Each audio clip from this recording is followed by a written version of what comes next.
Our colleagues at the Wall Street Journal say analysts are seeing bad signs in the back-to-school shopping season. Our next guest also sees some troubling signs. Retail analyst Hitha Prabhakar is joining us now. Great to see you, Hitha. Good to see you, too. What signs are you seeing?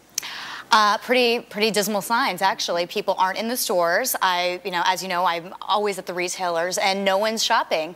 And, what's really disappointing, I mean, if you think about it, unemployment numbers are still so high, which directly affects consumer confidence. So, of course, people aren't going out there and shopping. They don't know if they're going to have a job tomorrow. Is there one back-to-school industry that's hit the hardest? Is it clothing? Is it school supplies? What is it? Or is it just across the board? Surprisingly, it's clothing. And as you know, parents tend to spend most of their money on children's clothing, but right now they're conserving that money and spending it on the school supplies. I have actually heard of parents going to trade-in stores. They're like secondhand stores. You go, you trade in your kids' older, smaller clothes, and then you get fake dollars to buy from the same place the newer stuff that is also secondhand. So if the consumer is getting more savvy, which retailers are being smart enough and coming up with better ideas to lure the business?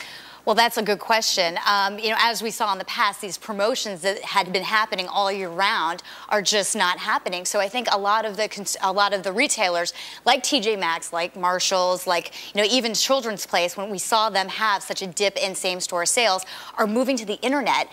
Internet sales are doing so well. You saw Amazon doing really well, a bunch of other online retailers. So I think they're doing more of these promotions online to try to get that consumer in. Just thought that maybe we were getting out from under the worst part of the recession for retailers, but could it be? I know the most important time of retailers is right before the holiday season, right before Christmas and Hanukkah and all the rest of it. But could it be that this back-to-school season is so tough that it kills some retailers, sends them out of the market for good? Well, the only way that we're going to see some positive same-store sales for the holiday is if retailers get a clue and start cutting the supply so that demand increases. What we saw last year and over the year is that we had such an increase of supply. They had to cut the prices.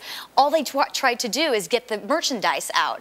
So now, if we want to see those same-store sales numbers increase, we're going to have to see a cut in supply. If a retailer does things right, you're going to draw the crowds. I have stopped by, need I say it, Apple. I mean, well, that's a great example. And those are not sort of things that you have to have. That's serious discretionary spending. It is. So, how does an Abercrombie and Fitch or a Gap Kids try and pull the same type of trick? They really need to concentrate on that product as they keep doing the same mistake over and over again, which is coming out with the same product and thinking it's going to sell like it did last year before last. And quite honestly, they need to get new designers in, do some different stuff. Look at J. Crew. They're doing really well. I walk in there all the time, love everything. Gap, Abercrombie needs to follow suit just like that. The clothing sales are really in the dumps right now. Right. And you know what? If they just cut back maybe on sizing and, again, the supply, I bet we'd see an increase in same-store sales. All right, Hitha, great to see you again. Thank you. See you guys Don't very be a stranger. Come back sooner. Of course, anytime. Okay, thanks. And again, the